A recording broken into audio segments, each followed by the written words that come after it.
Welcome back to the shop, everybody. Here's Paul Shinn, my hubby. He's here to answer your questions. I'm Model T. Thank you for joining us for the social media Q&A. Thank you for sending in your questions so that we can help others out there like you.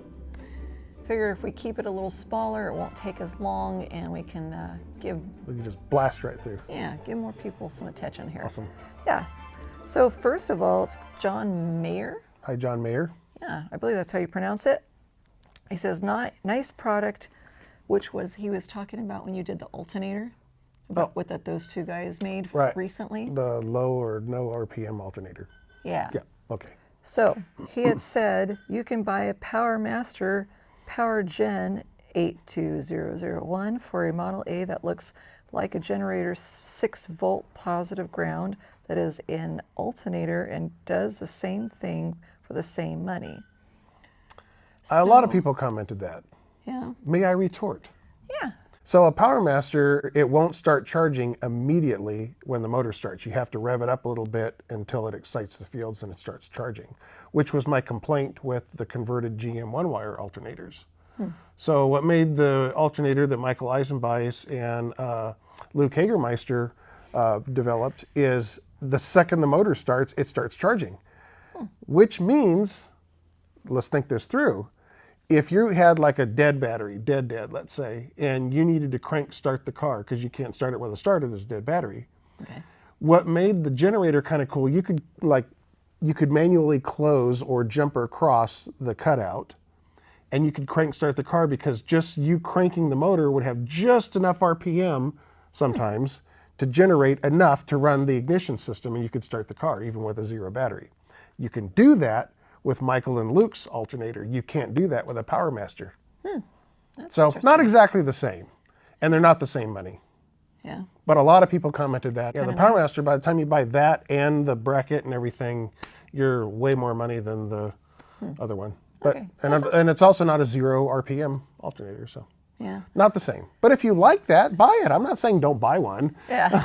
People take, sometimes when I say something like that, they'll take it as, oh, why are you bashing the Power Master? No, I'm not. It's a great product. Buy it if you want it. Yeah. But I'm saying that's not competing really with what Luke and Michael developed. Yeah. It's different. It's a different product. It definitely is different. And when he says zero RPM, I know the other one was, well, at 0 RPM, there isn't anything. Because It's the not, motor's it's, not it's running. off or it's Okay, not running. it's not 0 And RPM. it's like, okay, but it's like down to 0. Basically, Once you yeah. get to 0, yeah, it's not running. Of course. But up until that point, you know, Yeah. it's doing its job. But the thing is, the one that Michael and Luke are working on, I could sit there on the bench and spin it by hand and see voltage coming out of it. So I was like, okay, that's pretty awesome. Which is awesome. That's awesome, yeah. So that's all he's getting at. Anyway, that's all. That's all. If you want a Power Master, buy it.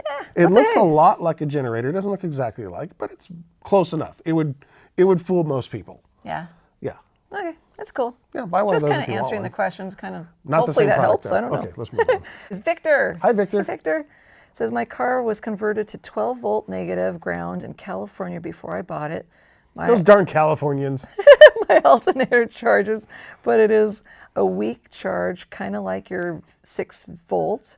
Do they make 12-volt too? Oh, he's And talking about speaking Luke? about Oh, Luke yeah, and they make him. 12-volt too. Actually, that was their main product for tractors and stuff like that. Oh, okay. So yeah, Yeah, they make 12-volt versions. I'll put a link to their. Link in the in the description description. below. That's how So you know that you're way- a real YouTuber, if you say link in the description below. Yeah. Yay. So Bill. Hi, Hey, Bill. Says my Model A identifies as a 1926 Oakland. Does that Another make dang sense? Californian? What is this? I don't know. I I'm identify as skinny. I'm wondering if I could make the cow light wiring harness work, or would it be better to make my own? An Oakland is a little bigger car than a Model A. It might not be long enough. I mean, if you extend the wire. Wow, that's a good question. That's a really good question. I mean, a wiring harness is a wiring harness. So the difference is for a Model A, the light switch uses that wafer, which is that plastic thing with the little brass, dots all over it. Okay. I don't know how to describe it for, simple. Yeah. But anyway, that may or may not be the same as an Oakland. I don't really know enough about any other car other than Model A's to really be able to tell. But assuming that is, if it is, great. You know, use it. You might have to extend the wires a little bit for the cowl lights is all. I think Oakland's longer too, so you probably have to extend the tail lights. Probably. Yeah, I guess it's maybe figure out how long your vehicle is. I'm not a car guy. I don't really know. Yeah, we just know Model A's. But yeah, maybe call the dealer. There's no Oakland dealer. No, I mean like from Mike's, Brattons, Oh, all those that's places. see, that's the problem. And this is a great thing to talk about. Yeah? Because the Ford Model A has so much support and so many vendors that sell everything for the car. I mean, Yeah. they reproduce almost every body They're panel. amazing. Model A's are the best supported collector or classic car there is. Okay. Oakland, on the other hand, not so much. There isn't like a Mike's or a Snyder's or a Burt's or Brattons for Oaklands. It's harder to get stuff. Way harder. So he may end up having to make his own harness. If that's the case, though, here's what I would do. I would call up Brattons, who makes the harnesses that I really like. And I used to get them at Sacramento Vintage Ford, but I don't even know if they're still in business, though. But anyway, so Brattons makes the ones that I like. Call Brattons, tell him you want a wiring harness, but don't put the ends on it, and make the wires about 3 feet longer. And then cut the wire to length and put the right ends on it that you need. Sorry, I don't know enough about Oaklands. Yeah. Does your Oakland identify as a Model A sometimes? Craig, yay! Hi, Craig, yay. Yeah, I'm just saying yay. Oh, hi, I'm Craig. happy he's here, along with everybody else. It says, Paul and Tina, I do have a question. I have a 1930 Model A coupe. When I drive at night, which I try to avoid, I turn on my lights, but as I turn corners, the steering wheel flips back and shuts off the lights. Oh. This happens quite a bit and is frustrating. Yeah. How do I keep lights on? Thanks. Well, a couple issues. Number one, the wafer could be worn out.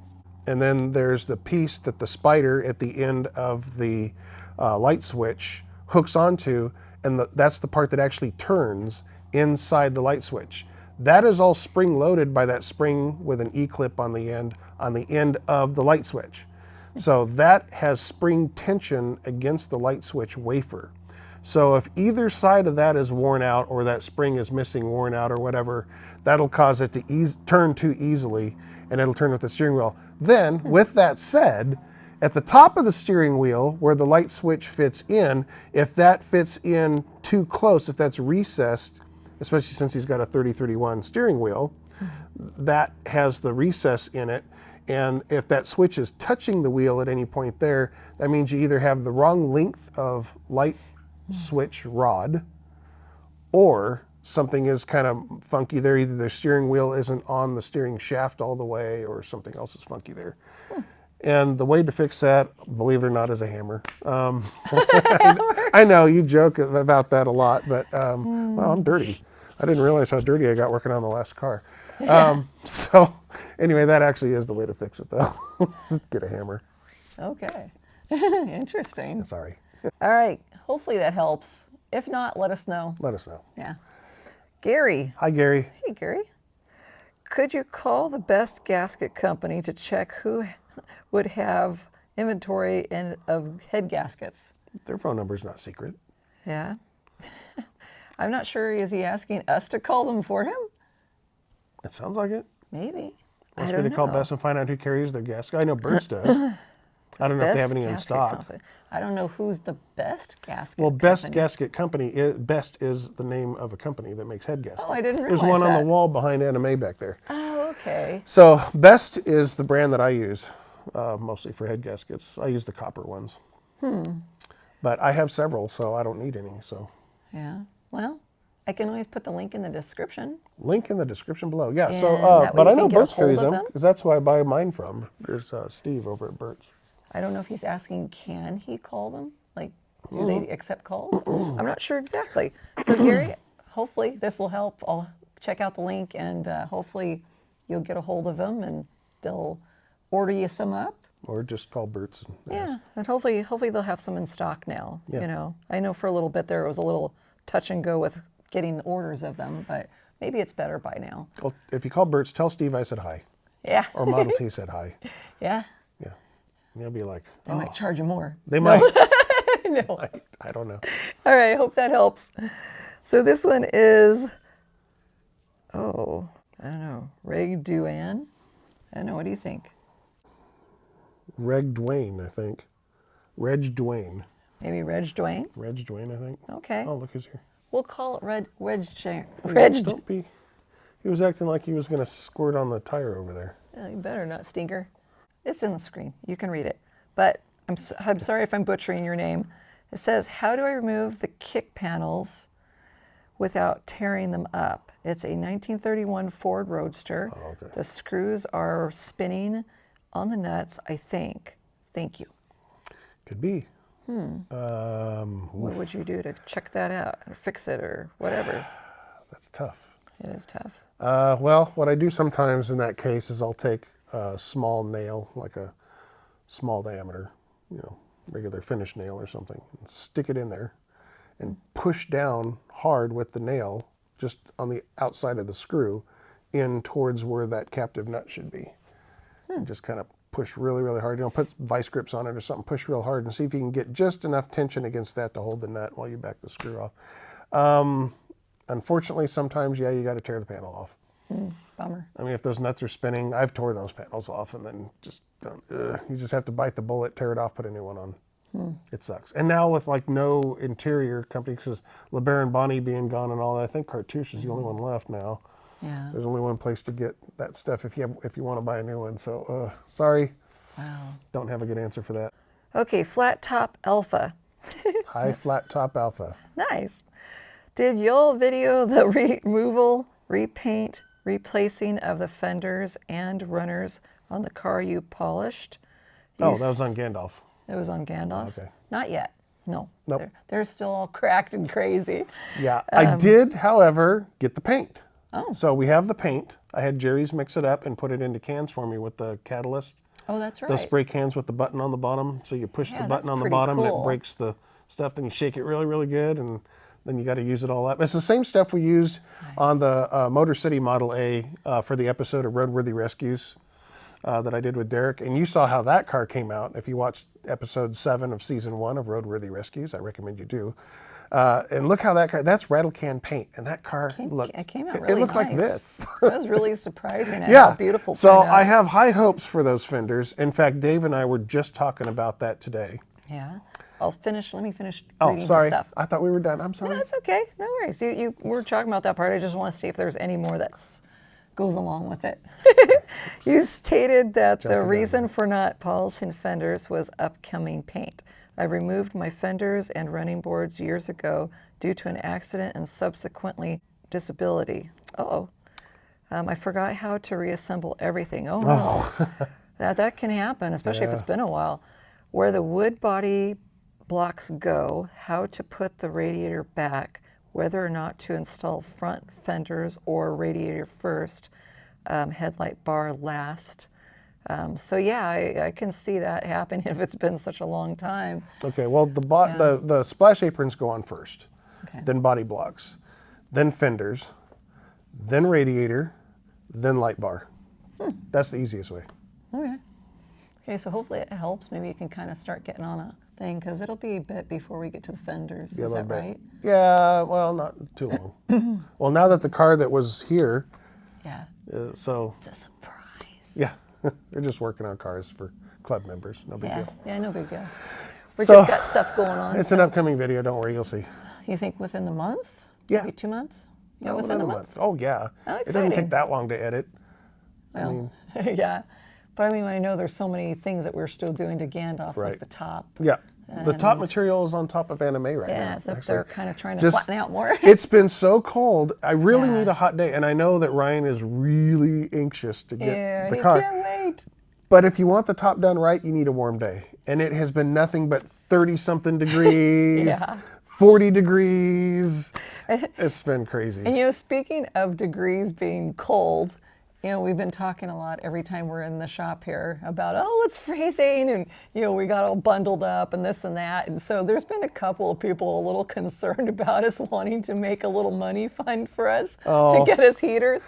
We have a heater. That's not the problem. That's not the problem. We actually have two, like a little floor heater and one of those big stand-up tall ones for outdoors and all that kind of stuff when you're outside at a And table. they work great. They work great, but we were But they out make of noise. propane. And now I'm out of propane. And so we got more propane. We just got propane today. Just today. Yeah. And but they also make a lot of noise. and then too, sometimes like we tried putting the shorter one day, and it was making these funny little fume things. The whole screen looked like. Yeah. So we were trying to figure out how to do that a little differently so it doesn't make that funny It looked like little we were look. eating mushrooms or something while we were doing the video. Yeah, so no worries, we're okay. No, we're fine. Yeah, we fine. have heaters. We just are in a hurry sometimes, and we don't have a whole lot of time. We're like, Yeah. oh, let's hurry up and do this It's like video I come right home now. from work, I've got an hour before bed. Let's let's kind of like this go. one. Yeah. I haven't even had supper yet. Yeah, so a lot of times it's just because we're in And too it much is of a literally hurry. an hour and 20 minutes before bedtime. And we'd rather hurry up and do something than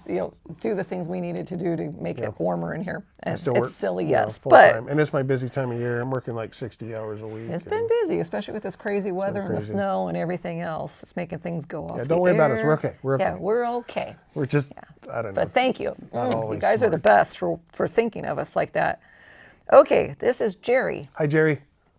I have a 1931 Model A slant shield. Slant windshield. Slant windshield. 160A or B or C? Yeah, 160B. 160B. Four-door. Okay. He's got the deluxe.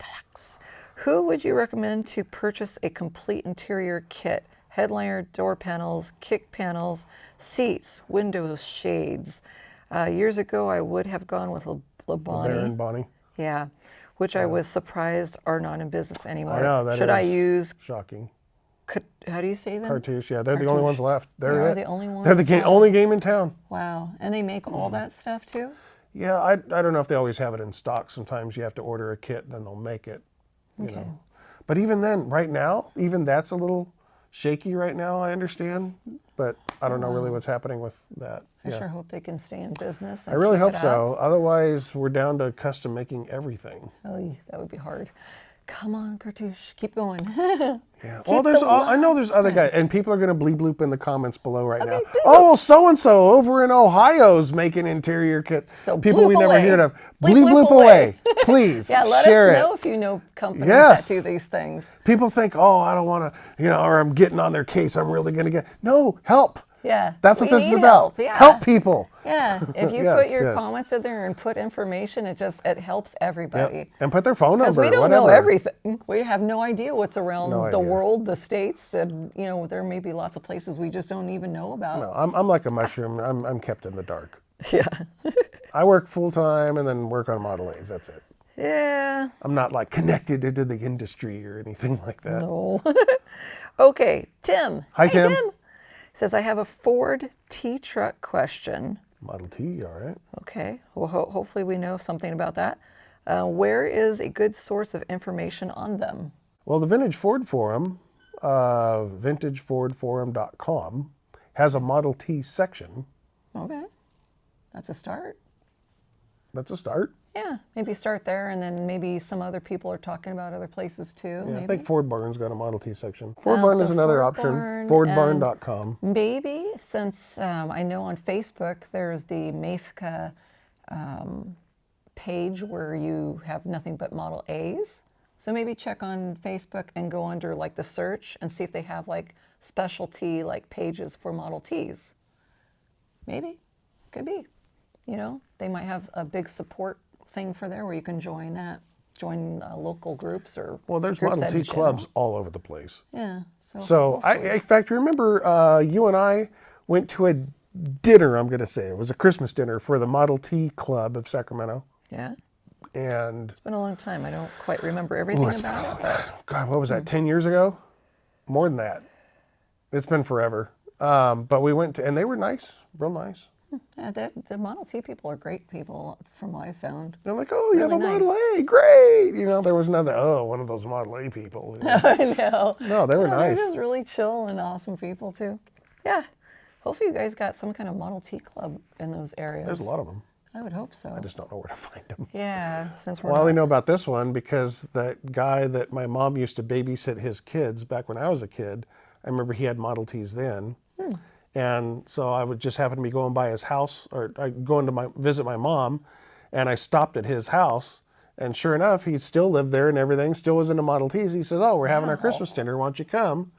And so I just literally stopped and took a chance. That's so cool that he still was into it. Oh yeah, still into it. He's like 80 something. Yeah, this is that one person, last question actually. And then Last there's question. just a comment from me in the end. But it's that Reg Juan. I don't know how to pronounce Reg it. Dwayne. Maybe. I don't know. He gets a Something twofer like today. that. Yeah, he has a twofer. He says he lives in South Alabama. No antifreeze in my A, but should I drain it and put Preston's rust additive in it? Of course, distilled water. Well, put Thanks. something. Dixon. Oh, he goes by Dixon. Okay. Hey, Dixon. Dixon. Yay. Great. Now we know. Yay. Yeah, put something. I mean, rust preventative. I just use 50/50 antifreeze, even though, I mean, we're not going to drive the cars someplace where we're going to leave them outside overnight when it's freezing. Yeah. There's never a reason why we would need antifreeze in our Model A's except rust protection. So that's why I run 50/50 antifreeze in all the Model A's.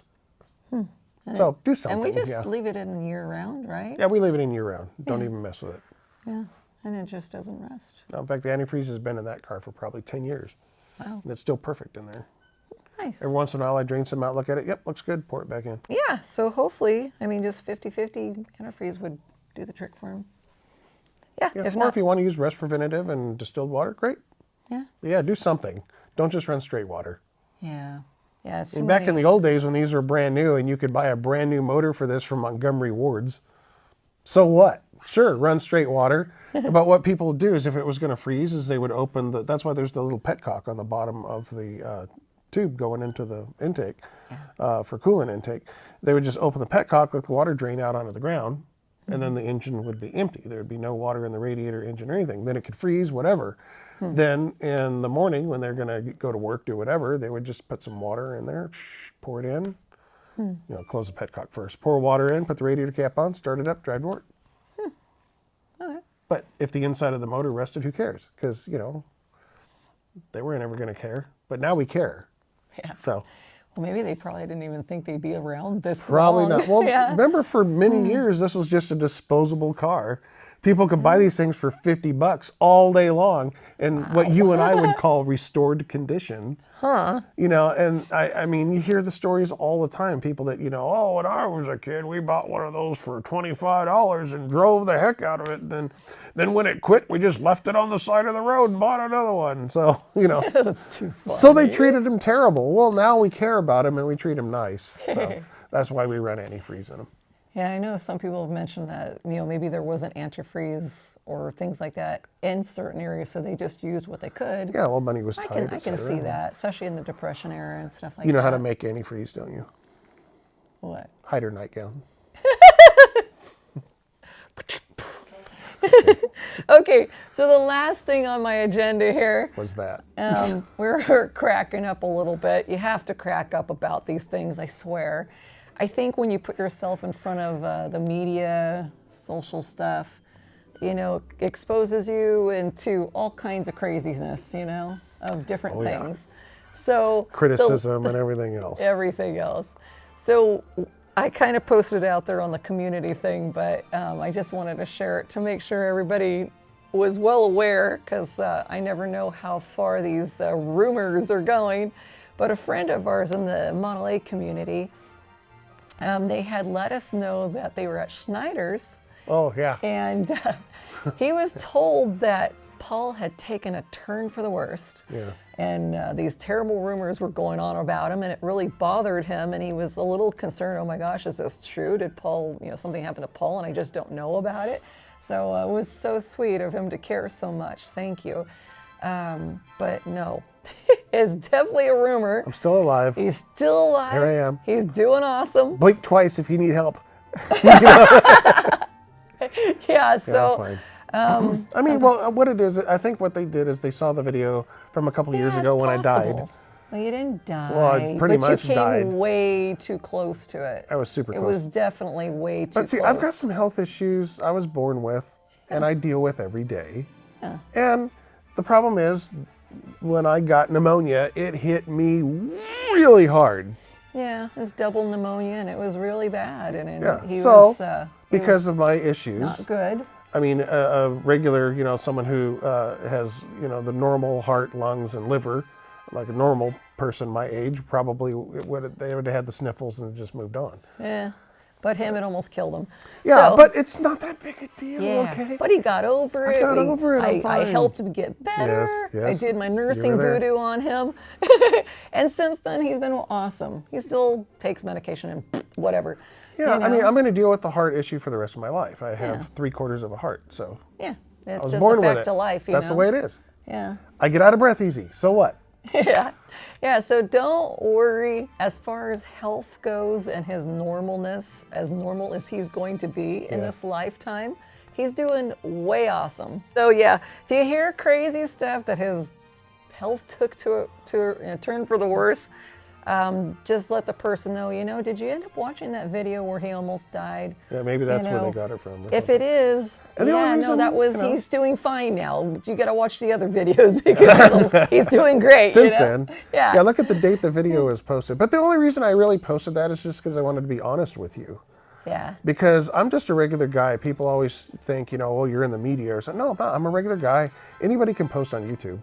So I have an iPhone, I record videos, I post them on YouTube, but I'm just a regular guy.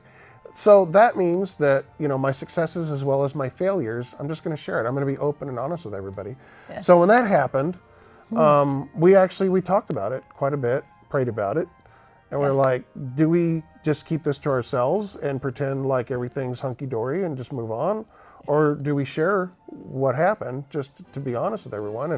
And I mean, it was a no-brainer. I didn't even really have to think twice. It's like, no, we need to tell everybody. I mean, my failures as well as my successes will be shared equally. And I have to kind of giggle about that a little bit because I'm thinking, well, if he didn't tell anybody what he had been through, it would be weeks before he could make any videos of any kind and try to sound normal. There was a gap because there. if he tried to do the videos, as you could see if you watched some of the videos that even followed that, he was really out of breath. I was really weak, and then, as he was trying to continue his stuff. So my normal radio voice did not work. Yeah, so everybody would be like, okay, what's up with Paul? He just sounds like totally weird, and why hasn't he been making videos for a little while there? So I think it would have been pretty evident that something wasn't right. It was better to just be honest with everyone and say, hey, you know what? I almost died, and here's how I failed. And then here's how she helped. Yeah. So anyways, Paul's good. I'm good. So far, so good. We have enough money to buy some propane.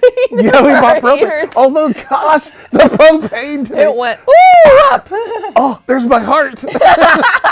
Don't do that. They'll think, oh, Paul grabbed his heart in the end. Wow, was the propane expensive. I do love, I think my most favorite comment was, though, I have to share this one in the thing when I showed a picture of you who were cooking breakfast. If you saw the picture, I'll put it up there because it was so comical. He's got the spatula and he's looking through it as he's making his breakfast that morning. And he was like reassuring our friend that he is okay. So he even made him like a little short video to say, hey, I'm alive, I'm fine. That was like the equivalent to holding up today's newspapers to can prove, And somebody else put a thing, it's like the spatula is hiding what? I don't remember something. The scars or something. The scars or the hole in his head. I don't remember what he said, but it was so comical. You gotta laugh about these things. Yep. So anyways, you guys, I'm just flattered that people actually are concerned. Yeah, it is really nice. I mean, we get some bad stuff sometimes, some negativity, true. But all in all, a huge percentage of it is so good. Yep. All right, Paul's getting delirious. I'm delirious. There's too many fumes in here. We need to eat some dinner and get ready for bed. Yeah, desperately. Definitely. It's getting late for us now. So thank you. We thank you guys so much for joining us and sending us questions. We really appreciate it. There's tons of them, so we're going to get to them as quickly as we're able to. This is just another way that it helps get to people and do things a little special. But thanks for joining us. You guys have a great week, and God bless you. We love you.